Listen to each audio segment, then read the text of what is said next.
Are you ready to find out joy and peace in the midst of rejection? Welcome to Broken Not Shattered. This is your host, Ike Webily. I am actually speaking from Lagos, Nigeria this afternoon, and I have a story. Wow, what a story. For those of us who have actually experienced rejection, it is one of the most painful feelings that one can actually have. But first of all, you have to understand what you are going through. Is it actually a rejection, or is it actually a shift in how things have been previously set up between you and that particular individual? In some cases, people might think because you have not agreed to do things their way, it's now a form of rejection. However, in some other cases, it is a blatant, completely in your face, outright rejection. I used to take rejection so badly until recently I began to understand that all those times I felt I was being rejected, God was planning something greater for me to become elevated. So, in the midst of what came across as rejection, I thank you. Because without you rejecting me, I wouldn't be the great guy that I am today.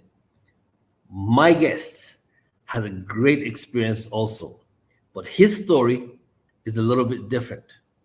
He found gratitude in the midst of this rejection.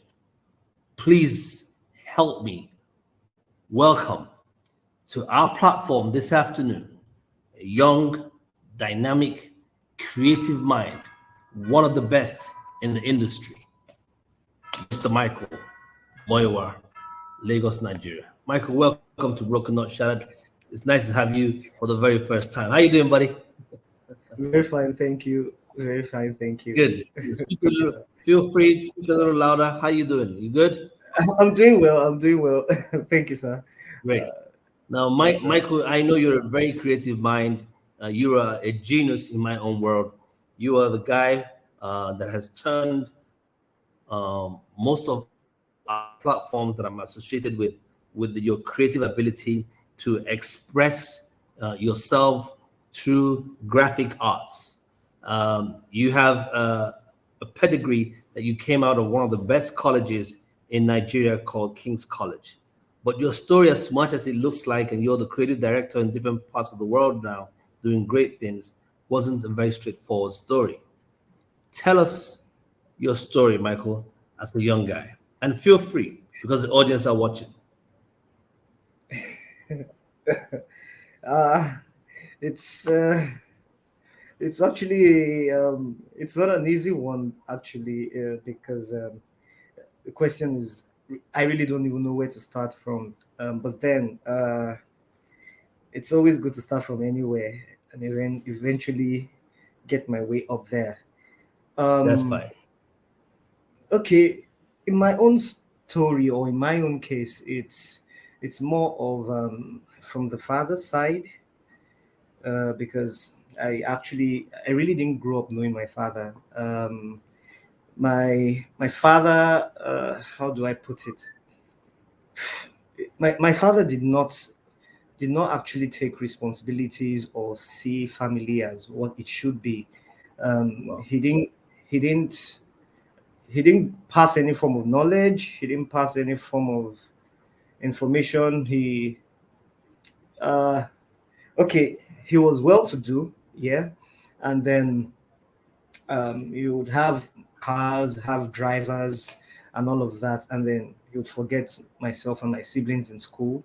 Um, we actually had to spend practically every night of our primary nursery through primary school with the proprietress, the principal of the school, because they would have to hold us till about, they'll take us home because every other person would have left the school. And then they'll take us home because we were regular customers in their house. We would take our dinners there actually.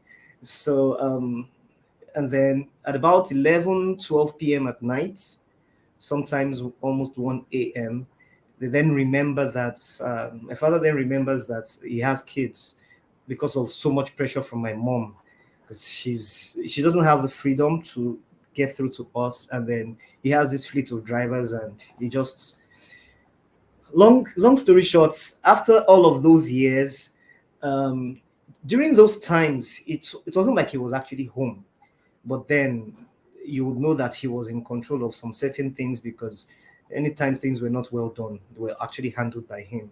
I'm not trying to be negative, but I'm just trying to say it as it was. Okay, then fast track into years after. It was so bad that he wasn't responsible for our education, our livelihood, wherever we slept, whatever we did, how we were feeding.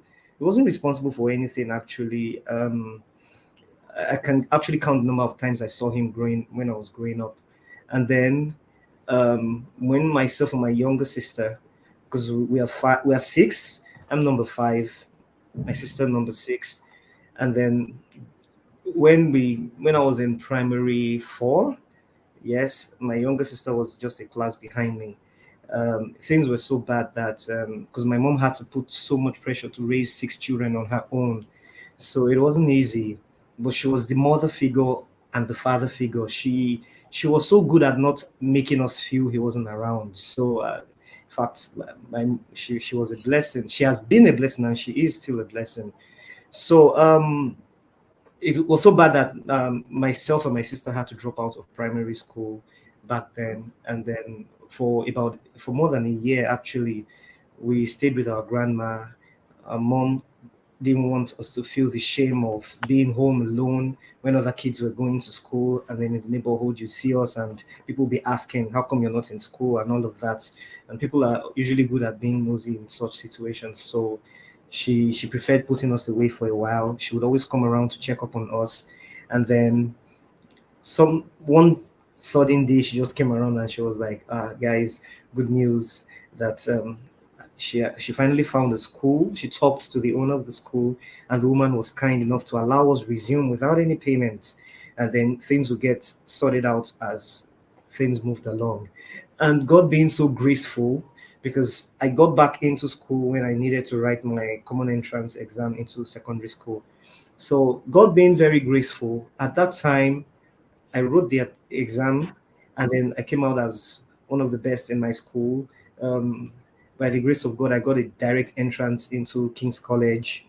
And funny enough, King's College happens to be a school that's my father went to the same school, my elder brothers went to the same school. Oh, So it wow. was Okay. my own turn to go into school, and I don't know, for some reason he didn't see it as a reason for me to go to school. So when I got the admission into secondary school, it was all done by my mom. He had nothing to do with it. He never even knew what class I was. He never knew I was writing an exam.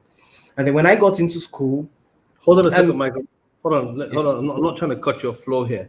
So basically, what you're saying to us is that you had um, experienced rejection by your parent, your father, forgetting to pick you up as a child from school, to the point that you were spending most of the after school period in the head teacher's house. Is that what you're saying? and he was never apologetic. And he was just doing his own thing. Now, when your father was not able to pick you guys up, where was your mom? My mom was always on his neck 24 hours, and he wouldn't give her the liberty to even do it by herself.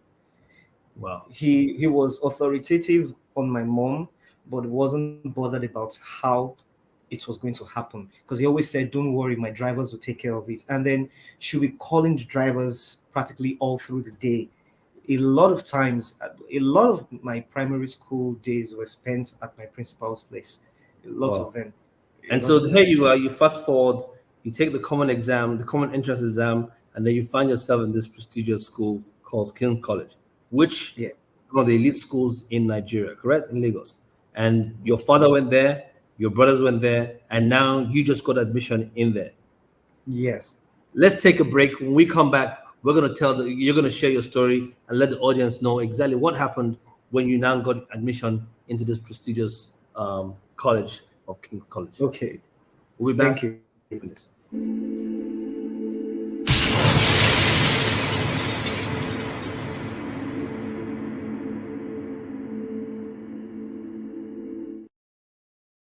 Days, Michael. Michael is a one of the top creative minds we have here in Nigeria. He does excellent graphics, one of the best in the business, and I happen to have worked very closely with him. But one thing I never knew was his true story. And while I was on this trip, I got engaged with Michael, started talking to him about personal issues outside of work for the very first time, and Michael had a story. And so we brought Michael onto our platform to share his story. For those who didn't listen earlier on, Michael was sharing how he had come to the point of being rejected as a child, all the way to getting into um, college or high school, and one of the best schools in Nigeria. I know personally, Michael, that gratitude is all about counting your blessings. And you are at that young age going through rejection. Continue with your story, sir. Okay, sir. Okay. Okay, so I got into secondary school, that's King's College, all based on the effort of my mom and God, most especially. And then my mom had to do a lot of hard work, a lot. She could run about 5 or 6 different jobs all at the same time just to ensure, because it wasn't only me who was in school. We were six who were in school at different times, but we all were in school one way or the other. So when I got into secondary school, I was in my JS1, crossing into my JS2. My mom reached out to my father again that she needed some support, that I was in school and she had been through a lot, putting me through the first year, that I was going into the second year, that she needed support. And my it's one part of my life I would never forget, because it's it's always marks the reason why I remember that God has great plans for me. So when she normally she wouldn't have told me, but I thank God she told me, because it made me take life more seriously for myself, Right, because right. she said my father asked her to take me out of school, that there was no need for me to be in school, that I Hmm. should just enroll me in a mechanics workshop, this A roadside. what workshop? Okay, she said my father asked her to take me out of school, that there was no Correct. reason for me to go to school, that she should just enroll me in a roadside mechanic workshop, that I should learn to be a mechanic by the roadside. That was what he said. And she telling me that day, I was actually in school the day she told me. I was she came to visit me during the midterm, during my second year, and then she told me, and I was young though. She didn't actually expect I was going to hold on to it, but she was telling me so that I could take life more seriously, focus on my education and all of that. But I didn't see it that way. I saw it as, did he not think I was important, or was I a mistake, or okay, my siblings went to school. Okay, why is it me? I'm number five. So number one, number two, number three, number four all got into secondary schools. And you never said things like that. And then it got to my turn and you asked me to be thrown to it. You never even thought of me as, okay, let's say for instance, he knew or thought of me to be someone who had interest in the mechanics and all of that. He would have Right. probably had a point. But right from childhood, I think I was in nursery two. Yes, I was in nursery two when I did the first portrait of my mom. I drew her without any reference. I just thought about her, and then I did her portrait. She got home and she was wowed, and then she said, "Wow, that she didn't know that she had given birth to." Because our firstborn is also an artist, so seeing that I took that line, she was really happy. My firstborn was really inspired. It was like, "Wow, okay, I have someone like me in the family." So I have interest in art. So how come you're asking me to be put with the roadside mechanics? So but God being very merciful, God being very, very merciful, he found a way of turning all of that around to favor me because my mother went through all those years alone. And then she sponsored myself and all of our siblings, all of my siblings through school. And it's, I don't know how to explain it, but there were years of hunger, years of lack, years of embarrassment from school fees and all of that. But I never allowed it shake me because I always remembered something. My wife, you could have either been at the mechanics workshop or endure this school fees shame and move on with your life. So I think it felt better to endure the school fees embarrassment and at least move on with my life. And thank God for that, because if she had actually taken my father's advice or And my pulled you out of father's school. persuasion, yes, Suggestion. So your father's suggestion. Yeah. I don't know who I would have been today. I keep thinking of that every day of my life because I say thank God God touched her just to push through, and God sent her the help she needed to take me through. If not, I can't even imagine, to be sincere. It's it's way off track. It's not who I am. It's I don't have any energy in that direction. Let me put it that way. Wow. And So here you God, are now. You've gone through this big hurdle of your life as a young child. Uh, that feeling of rejection at a very tender age, rejection as now a teenager, where your father is literally saying, pull him out of school, um, and send him to a mechanic workshop to learn some kind of craft with his hands because he doesn't want to pay your school fees.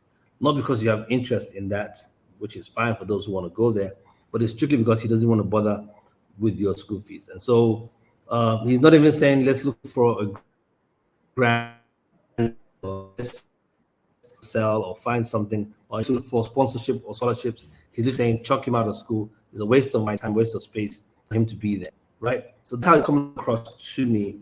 Um, I can imagine feelings that you were dealing with at that young age.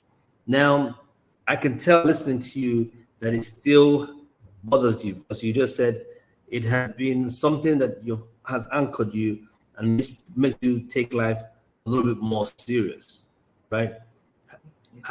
How have you managed to deal with that mentally?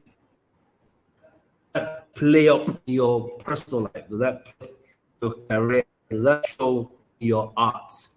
How has that feel of that experience, although you've overcome it somewhere, the trauma of that feeling, how does that play out? Because someone watching who is level of rejection. And like I started in my intro, you gotta understand whether what you had gone through was actual rejection. I can't say it is, right? You have to know when you're rejected. That's why I tell people all the time. You will know how you feel about it because it's a feeling. Or how has that positioned you in everything you do now as a young man in this space?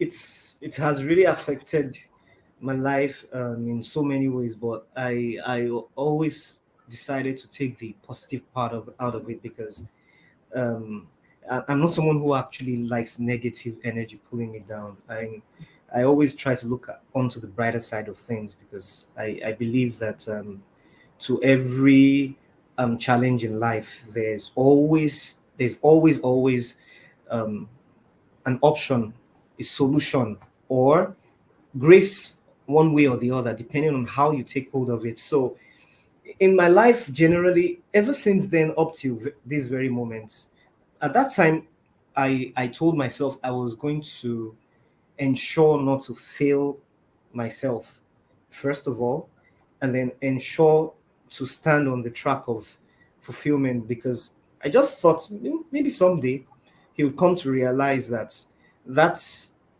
effort he thought was going to be a wasted effort is going Mm-hmm. to of impact someday in the future. And God having it, by the grace of God, been able to transform that into my daily life at the moment. Because apart from my work life, in my personal life, I have kids now, I have a wife, and I took all of those experiences and said to myself, I'm not going to be that person. I'm not going to be the father who runs away from his responsibilities. I'm not going to be the father who throws the grace God has given to him away like it means nothing. So I've been there for I decided to transform that energy and push it to my kids Mhm. by not even allowing them feel any sense of insignificance, because um, I know what I went through, and I know that if not for God, I couldn't have been here. But then, not everybody feels and goes through things the same way. Sorry, my was Wi-Fi is cutting off. He's having an internet disconnect. I hope it comes back We on. process things Um, differently. I don't want to ever see my or I maybe I was adopted or something. I always want them to feel like they are part of me and they are also part of my future. In my work, I always ensure that I put my very best into it, because I know that the Bible says that the Lord will bless the work of our hands. So if I don't put my very best into the work I do, then I'm not going to receive the kind of blessings I should receive from God. So in every aspect of my life, I have tried all I can to ensure that all of the expectations that could have been that could have come from the background I came from, I tried right, all I could to ensure that it doesn't weigh me down, neither does it destroy or frustrate where I'm going to, because I actually know I haven't even gotten anywhere yet. There's still right. loads of Uh, places God wants me to reach. So I um, believe. it's a phase in life, but I'm also going to be a story I'm, someday. must- I'm listening to you and I'm watching you also at the same time, Michael. And the smile on your face, I'm trying to read it. Is it a guy who just feels like, hey, it's life and I move on? Or is it just your own way of creating your own barrier and putting a defense not to address the issue? Now, you've just told us that as a father uh, and a husband, you've done everything possible to make sure that this doesn't play out in your own personal life. I would ask again that how do you now relate to your dad? That's a big one We're because waiting. You're unbroken. it's a really big one because I to be sincere with you, I like being as sincere as I can in communication. So I'll just be straight. I haven't heard from him in about 8 years since I had my second son. And Eight then, years. yes. And then before the 8 years, I hadn't heard from him many years before then. Okay, Wow. so let me just do a quick track.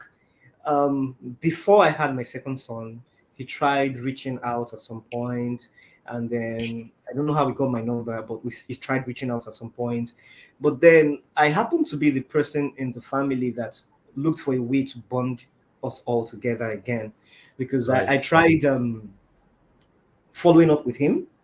I tried talking to my siblings every now and then, trying to say, okay, yes, he made mistakes. He has realized his mistakes. It could have been anybody. What if it wasn't intentional? Right. I'm actually good at giving excuses for people, because Making I excuse. Yes. I Right. find it difficult to. I'm not easily offended. Let me put it that way. So I kept on making excuses, and for my mother, to my siblings, so that they would let him in. At some point, they started welcoming him in, until I later realized that he wasn't coming back for good. It was coming back to be worse than what he was. How do And you then it explain? How was, can you explain that? How? I mean, what do you mean by that? That he was coming back? oh, his coming back wasn't good at all, because he was Wow. actually trying to tear my life apart. I thought he was going to me saying where I was. I At the time I met him, okay, let me put it this way. I despite the fact that I went through all of that with my father, I still picked a lot of things about him that I told myself I was going to achieve as well. Because my mom always told us that at age 24, that my father bought his first car. At age 26, he did this and that. So during my own time, I tried to see how I could reach those milestones, and I kind of okay. So I didn't hit the car at age 24. I hit it at age 26. I kept on Mm, doing all these checklists and all of that, and it was around that time he actually came back. So mm. I wanted to bond with him to see if I could, I registered my business, I put him as a shareholder. Wow. I everything that had to do with forgiveness, I allowed it because I never allowed that history to play out with me. Because I've always had this mindset of I can pass away tomorrow. I don't want to lose my heaven because I can't forgive. So I I always allow that. But Say that then again, just in case somebody else who's watching and who's dealing with unforgiveness right now. What did you say? You had to forgive him for oh, what okay, reason? so, I said I I came back. I forgave him because You see, the enemy doesn't want someone to hear this thing. I'm going to repeat what you said. I don't know what's going on with the Wi-Fi in your location, but what you said, if I'm correct, that you had to forgive your and dad. then miss my heaven potential. It's very Right. very big one. Yeah. My way, I your run network that wherever you are is poor. We in can't. my heart I every can't day hear. because I think it was actually the first. Sorry, Maya. We just lost Maya's network right there. I think Maya was saying that he had to forgive his dad regardless, because he didn't want to carry that anger in him that could actually destroy him personally and also impact his belief as a Christian and hinder his progress in getting from the natural to the divine, if at all at any certain time he transitions out of here. So it was a big step for him, and that's what he was trying to say. Basically, he had to forgive to make sure he doesn't lose his own personal soul. So if there's somebody out there who's watching, and you're dealing with a lot of unforgiveness in your heart, I think this is a good time for you to make peace with yourself and make peace with those who have offended you. They might never come back to say sorry, and I have come to understand in certain cases in my life that they would never come back to say sorry. So I'm not expecting them to come back. I have learned to move on regardless of whatever that situation is. And because of that, it's been a big challenge. Unfortunately, Mayowa's story was getting really interesting, but we've lost him due to network issues. And for some reason, we are almost running out of time. I'll try and bring him back some other time so we can find out really what happened towards the end and how he was able to come back uh, with the right mindset and the right attitude of gratitude. Like I said earlier on, gratitude is all about counting your blessings. And no matter what you've gone through, no matter what has happened to you, there is always something small for you to focus on and thank God for.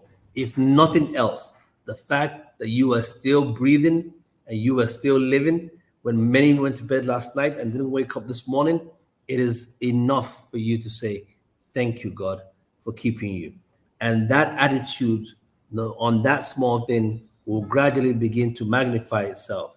It's not just what you say with your words, it's what you say with your heart.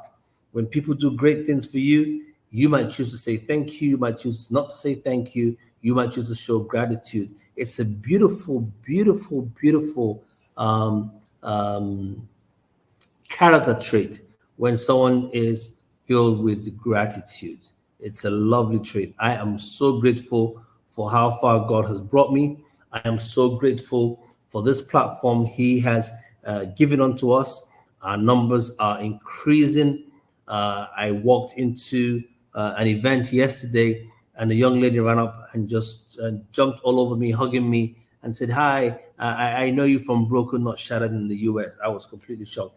Said, "I watch you every Sunday, and your stories and those of your audience have turned my life around." She wanted to take a selfie.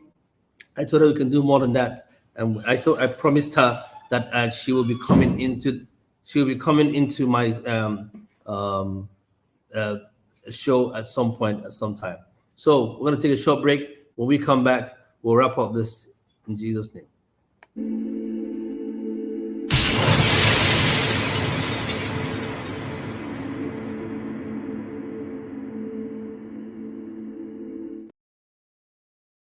Okay, we're about to wrap up. We're done for the evening. It's been a great time. For those of you in the United States, hope to see you guys sometime next week when I come back into the country. It's been a joy being here in Nigeria, getting to meet friends, family, colleagues, and business associates.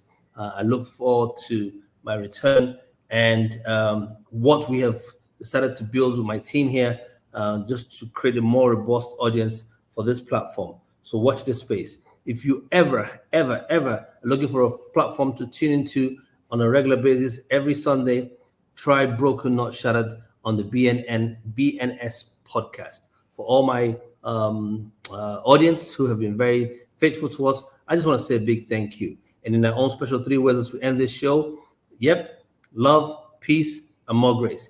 Take care and have a phenomenal weekend. God bless you. Bye. See you next week.